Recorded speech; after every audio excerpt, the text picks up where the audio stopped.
Hi, Dr. Tracy, board certified general pediatrician, and I wanted to add some follow up to the issue of hepatitis B universal vaccinations in newborns in the United States. I have another video which you can check out, but there's been some comments that I've seen on other videos and some really good points made, and I thought some follow up answers would be appropriate. So, number one, if moms are vaccinated for hepatitis B and they screen negative in the first trimester, why do we have to still give the baby the hepatitis B vaccination at birth? The reason for this is twofold. The first reason is just because the mom has been vaccinated does not mean that she was a converter. So there are non-converters, meaning people who have received the appropriate vaccinations and they do not convert to make antibodies. Therefore, they are at a higher risk for still contracting the illness, and they rely on herd immunity from the population to prevent them from getting sick. It is hard to know for sure who is a non-converter. I myself is a non-converter. I've had 6 vaccinations. Last time I had antibodies checked, I don't have any. So the second point is that no test is 100%. The sensitivity or chance that the hepatitis B surface antigen test is negative in the first trimester is very low. There are some studies that talk about as low as 2%, some studies that go as high as 20%. Let's kind of pick the middle, 5 to 10%. It's a 5 to 10% chance that that test is going to miss that you are hepatitis B positive. When there is a safe and effective vaccination that is 99% effective, and you have the vaccination and you have been tested negative, you can feel extremely confident that your baby is not going to get hepatitis B from you at birth. Prior to universal vaccination, 16 to 25,000 children a year in the United States contracted hepatitis B from hepatitis B negative mothers. That's a lot of babies. Up to 80% of those went on to have further complications because the earlier you get hepatitis B, the longer it has a chance to cause damage. The second point to that is the recommendation giving in the newborn period is because those 16 to 25,000 children should not get hepatitis B. And also, a lot of times, parents are having babies in hospitals and with medical providers. Some of these children never see a medical provider again.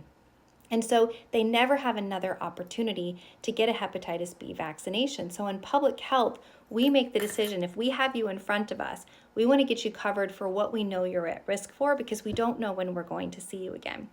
So again, you as a parent may feel like you know your child's risk factors and that you are going to take them in to get a hepatitis B vaccination at a later date. And I understand that, but in public health, we still need to mandate that it's universally given at birth. First of all, to make sure that we don't allow any child to be at risk and allow any parent to not have true informed consent, that they still have a relatively, although it's small, it's not big when it's your child, a small chance of transmitting it to their baby even if they're negative. The second thing is we can't take the chance that we allow your child to be at risk and you also not know that.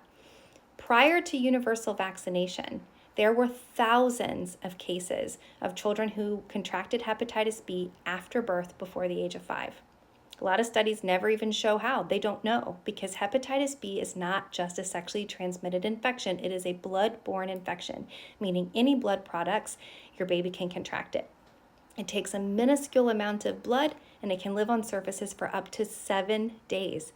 So there's no way that you can say that you can 100% protect your child from contracting hepatitis B. And public health cannot say that these children are not at risk, because we have the data to suggest that up to 25,000 children got it at birth and up to 10,000 extra got it in the first 5 years with no known risk factors. That's 35,000 children a year that contracted hepatitis B prior to the age of 5, when there's a much higher risk of them developing chronic liver cancer and death.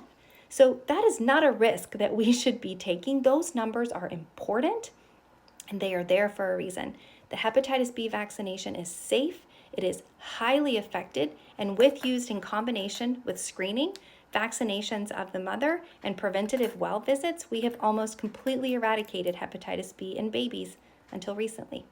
So as we stop universally giving vaccinations at standard dates, we will start to see more and more breakthrough cases, which mean non-converters, people who have their vaccinations, are going to be at risk when they are in the general population, when they are getting blood transfusion, when they are getting blood work done, when they are engaging in normal activities. they can contract these diseases even if they are vaccinated.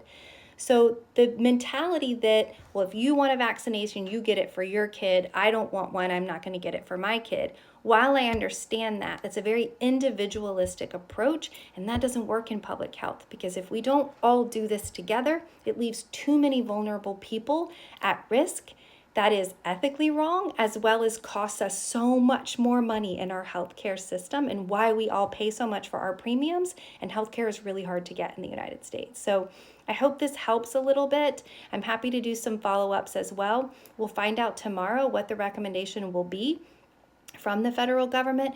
We did learn yesterday that the Association of American Insurance Companies, I can't remember the acronym now, but I'll link it below, they have decided that they are going to cover all vaccinations at the recommendations as of September 1st, 2025. That's huge news. That means they are going to ignore whatever recommendations come out of the CDC, because it's not based on science and all the medical associations don't trust it. Therefore, they are going to still continue to pay for it. So that's a little bit of hope for parents who are worried about getting access to it. Again, make an informed consent decision with your own child, but we need to allow parents to get the information, understand how important it is, and have the choice to be able to make a different one for their child. Take care.